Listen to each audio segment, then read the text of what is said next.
Pemirsa, rasa nyeri pada pinggang ataupun rasa kebas, kadang-kadang rasa kesemutan pada pinggang, kadang-kadang kita anggap hal sepele.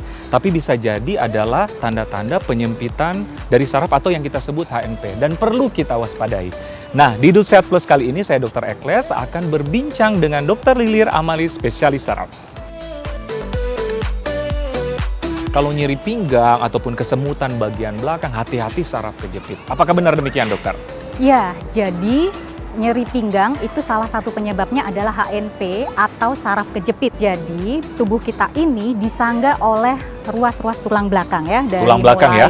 Leher, punggung, pinggang hingga ke tulang ekor. Di antara ruas-ruas tulang belakang itu ada bantalan namanya diskus intervertebralis. Baik. Dia terdiri dari cincin ya, cincin yang kuat, di tengahnya itu ada bantalan berupa soft gel. Gunanya untuk meredam benturan tadi dan supaya gerak kita fleksibel. Kenapa tuh terjadi saraf kejepit? Jadi saraf kejepit itu terjadi apabila si diskusnya tadi itu, nukleus pulposusnya keluar dari tempatnya. Dan dia menekan saraf-saraf yang ada di sekitarnya. Oke, karena menekan otomatis pergerakan ataupun fungsi sarafnya terganggu ya, Iya, dokter ya? jadi memang ada gejala-gejala yang khas di HNP ini. Nah, yang sering terjadi itu paling sering adalah di HNP di bagian lumbal atau di bagian punggung. Punggung ya, dokter ya? Ya. Oke. Gejala khasnya itu adalah nyeri yang menjalar dari pinggang atau punggung, turun ke bokong, ke paha, lalu ke tungkai. Disertai dengan rasa kesemutan, kebas, terus bisa juga kelemahan tungkai, atau bahkan juga gangguan buang air kecil. Pemirsa, tim Hidup Sehat Plus sudah mengumpulkan 5 kegiatan sehari-hari yang katanya bisa mencetuskan HNP. Nah, yang pertama mengendarai motor, dokter. Apakah benar demikian, dokter? Jadi sering banget ya kalau mengendarai motor kita merasakan nyeri pinggang. Nah, kenapa seperti itu? Karena postur anatomis dari mengendara motor itu kurang bagus ya, kurang dalam posisi netral. Oke, gini kan ya, Dok? Ya, Oke. jadi begitu kita tegang, duduk seperti itu tanpa sandaran. Tanpa sandaran? Ya, duduk dalam waktu yang lama, tanpa sandaran, lalu juga misalnya nih, lagi berhenti, kita akan menopang berat motor dengan satu kaki. Ya kan? Itu akan memberi beban yang berlebih di tulang punggung bagian bawah terutama. Yang lama-kelamaan bisa juga berisiko HNP. Nah, terus apa solusinya, dokter, bagi pengendara motor? Ya, ada kan yang pekerjaan sehari-hari ya memang harus dengan menggunakan motor. Solusinya gimana, dokter? Ya, jadi yang pertama dipilih motor yang sesuai ya. Jadi maksudnya tingginya sesuai. Jangan kalau misalnya kurang tinggi terus pakai motor yang besar. Itu juga. Jadi jangan yang terlalu berat. Lalu juga misalnya motornya juga jangan terlalu lama. Jangan terlalu lama untuk mengendarai motor. Oke. Ya. Berapa lama disarankan segitu? Ya, disarankan jangan lebih dari 2 jam. Jadi setiap 2 jam disarankan turun dulu, Untuk berhenti dulu. Stretching dulu Iya, ya, betul. baru lanjut lagi mengendarai motor. Yang kedua adalah bersepeda. Nah, ini lagi digandrungi sejuta umat, bergoes-goes ria, dokter. Benar Nah, banget. katanya bisa juga mencetuskan HNP, dokter. Ya, jadi mencetuskan nyeri pinggang ya. Jadi kalau kita ingin bersepeda, itu ada tips-tips supaya postur kita tetap bagus dan mengurangi resiko HNP. Nah, seperti apa, dokter? Yang pertama, tentu kita harus menyesuaikan tinggi badan kita dengan tinggi sepedanya ya, tinggi Baik. sadelnya. Lalu diukur jarak antara saddle dan juga stang. Nah, usahakan dalam memegang stang ini jangan terlalu kaku, jangan terlalu kaku ya, oke. relax saja. Lalu juga ketinggian stangnya ini jangan ada yang sangat tinggi berbeda jauh dengan saddle ya. Jadi ada yang ke atas seperti ini Ataupun ada atau yang yang terlalu juga ke ke bawah. bawah. Iya, Itu itu kan tidak ada ya disarankan. model-model sepeda yang Seperti kekinian itu ya. seperti itu. Nah, itu akan memberi tekanan yang berlebih pada tulang belakang kita. Nah, kalau penggunaan handskun? Penggunaan sarung tangan ya, sarung tangan, ya. penggunaan sarung tangan yang nyaman itu bisa mengurangi getaran dari sepeda ini juga. Itu juga boleh diperbolehkan. Ingat tapi jangan terlalu ketat ya. Selain itu tadi posisi dari punggung. Ya, posisi punggung juga jangan tadi ya terlalu menekuk ya seperti ini. Lalu juga posisi kepala. Posisi kepala jangan terlalu mendongak. Oke. Ya, jadi dagu ditarik lebih ke arah dada seperti itu. Oke, baik.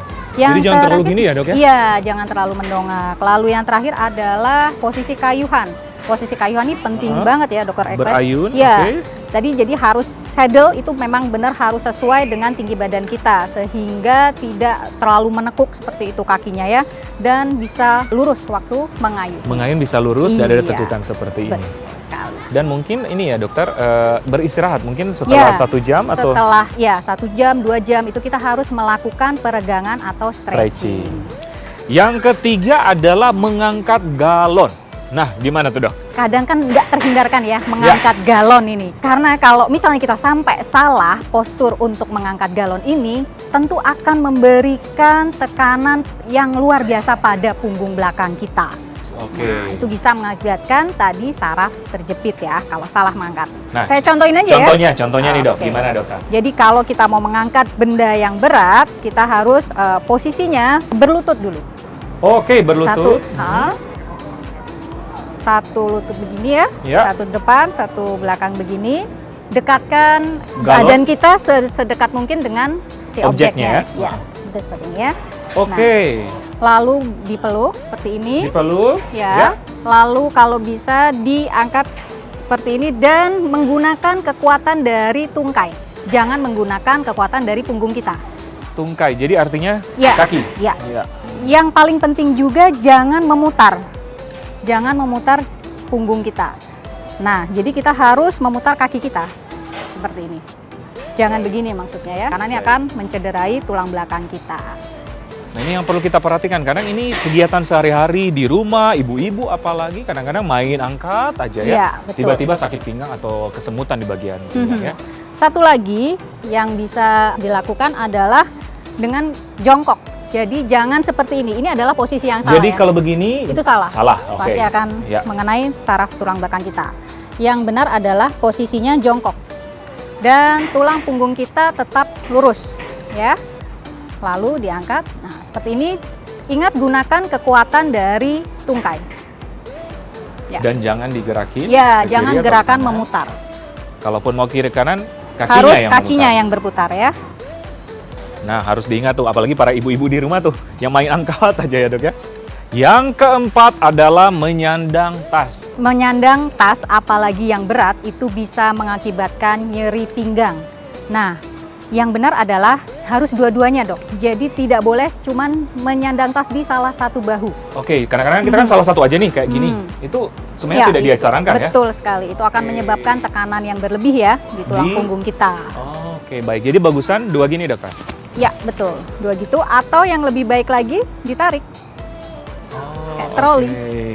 Jadi lebih baik lagi ditarik. Ya, Ini nggak ada beban apapun nggak ya. ada beban apapun. Ini solusinya ya. Nah, yang sudah terlanjur nih memiliki tas yang diselempang ataupun memakai satu bagian tertentu, itu gimana dokter sarannya? Ada pilihan lagi nih kita untuk memperkuat otot-otot namanya core muscles ya. Jadi otot di bagian perut, di punggung dan di bokong itu ada latihannya. Jadi stretching, penguatan otot supaya tidak mudah cedera. Tidak mau cedera. Dan atau bisakah dokter misalnya kan 5 menit sebelah terus pindah lagi 5 menit sebelah, itu dibenarkan atau gimana? Nggak bisa seperti itu. Memang baiknya memang harus dua-duanya ya. Satu lagi yang penting adalah pemakaian sepatu. Oh, itu partnernya tas tuh. Nah, Apalagi pada itu dia. wanita ya. Bener. Nah, gimana dokter? Jadi diusahakan jangan pakai heels apalagi yang tinggi. Jadi lebih baik sepatunya yang flat karena akan memberi beban juga kan yang berlebih dari betis sampai hingga ke punggung. Apalagi bagi para wanita yang bekerja di kantoran yang harus diwajibkan memakai heels nih, solusinya seperti apa? Bagi yang sering pakai heels, setiap 1 jam sarannya adalah dilepas dulu biar Stretching ya, kita dokter? bisa stretching. Saya setuju. Nah, selain itu juga bila di meja dilepas aja, sudah di meja kantor dilepas agar kakinya bisa flat, bisa Oke. menyentuh lantai. Jadi sambil kerja mungkin sepatunya bisa dilepas supaya menyentuh lantai yang rata. Yang kelima adalah menyetir mobil. Kita tahu bersama, apalagi kita hidup di kota-kota besar kayak Jakarta, menyetir mobil ini adalah kegiatan keseharian yang kadang-kadang lama dokter, Betul macet banget. dan sebagainya. Macet di Jakarta nih ya. Iya. Gimana dokter? Ya, jadi yang paling penting pertama tetap ya tinggi kursi dan jarak kemudi di antara Oke. kaki ya. Nah, kaki dengan gas dan Gas remnya, dan kopling dan lain-lain ya. Iya, betul. Nah, pertama adalah posisi tangan. Posisi tangan seperti apa, dokter? tangan boleh nih ya, yang penting nyaman. Tadi ini siku menekuk 120 derajat. Gini, jangan terlalu gini ya Iya, berarti ya. betul. Oke, Jadi seperti posisinya ini. rileks saja. Baik. Lalu juga posisi tangan ada di jam 10 dan jam 2 atau bisa juga jam 4 dan jam 8. Di sini Iya. tergantung tingkat kenyamanan masing-masing aja. Baik. Lalu Terus? setelah itu yang harus perhatikan lagi adalah posisi punggung. Punggung ya? Ya, posisi punggung itu sekitar 100 sampai 110 derajat lah. Jadi jangan terlalu tegak sekali. Nah, itu memang agak 10 sampai 20 derajat ditidurkan sedikit. Seperti ini bisa ya, dokter? Ya, betul. Ini sudah benar ya. Nah, yang paling penting bisa juga ditambahkan bantal kecil untuk di punggungnya, untuk Oke, penyangga punggung. Baik, baik. Agar kelengkungan tulang punggung tetap terjaga. Oke. Jadi memang posisi idealnya mungkin yang masyarakat ingin tahu tetap harus ada lengkung dikit ya di bagian Iya, punggung ya. Betul, betul. Jadi kan ada ya back itu ya, back Iya. support itu. Kita bisa beli itu. Kalau di leher ada kan yang untuk bantalan leher, dokter? Ya, itu tergantung juga? kenyamanan. Ya, boleh. Yang senyamannya aja, jadi jangan terlalu menekuk begini juga ya, karena tidak baik untuk tulang leher. Tiap 2 jam kita harus stretching. Stretching, mengendurkan otot-ototnya mulai dari leher, bahu, dan juga kaki. Oke, nah seperti itu tips apalagi bagi para pemirsa yang berada tinggalnya di kota kayak Jakarta yang Betul. sehari-hari harus nyetir ya, dokter ya. Baik, dokter Lilir, gimana sih penanganan pertama ya? Mungkin kalau kita sedang berada di rumah yang boleh kita lakukan sebagai orang awam. Jadi ada nih rest ya, jadi R-nya itu rest. Kita harus mengistirahatkan bagian yang nyeri. Lalu jadi di ice, dikompres dingin. Jadi dalam 48 jam pertama kita kompres Dingin ya? Iya, Baik. selama 15 menit bisa sampai 5-8 kali sehari. Oh, Seperti itu dikompres ya. Lalu juga dibebat. Jadi bagian yang nyeri itu bisa dibebat atau pakai korset. oke. Korset lumbal korset itu Benar-benar. ya. Korset untuk saraf kejepit. Lalu juga kaki bisa dielevasi, jadi diangkat setinggi sekitar 30 derajat, bisa disanggah dengan bantal. Kalau keadaan tidak sembuh, kapan harus ke dokter? Jadi memang ada kalanya memang harus ke dokter, yaitu yang pertama apabila nyeri terjadi setelah jatuh atau kecelakaan. Memang nyeri hebat seperti itu harus segera ke dokter. Lalu nyeri yang semakin memberat, tidak sembuh dalam 2 minggu, Baik. nah itu juga harus ke dokter. Dan apabila disertai dengan gejala lain seperti kesemutan, kebas, rasa tersetrum ya di tungkai, ada kelemahan, dan juga misalnya ada demam, ya disertai dengan demam, lalu gangguan berkemih, gangguan buang air kecil, dan juga penurunan berat badan tanpa sebab yang jelas, itu bisa juga. Nah, itu tanda-tanda berarti kita harus waspada dan harus segera ke dokter ya atau tenaga medis terdekat. Nah, pemirsa, itulah bincang sehat saya bersama Dr. Lilir, spesialis saraf untuk Hidup Sehat Plus.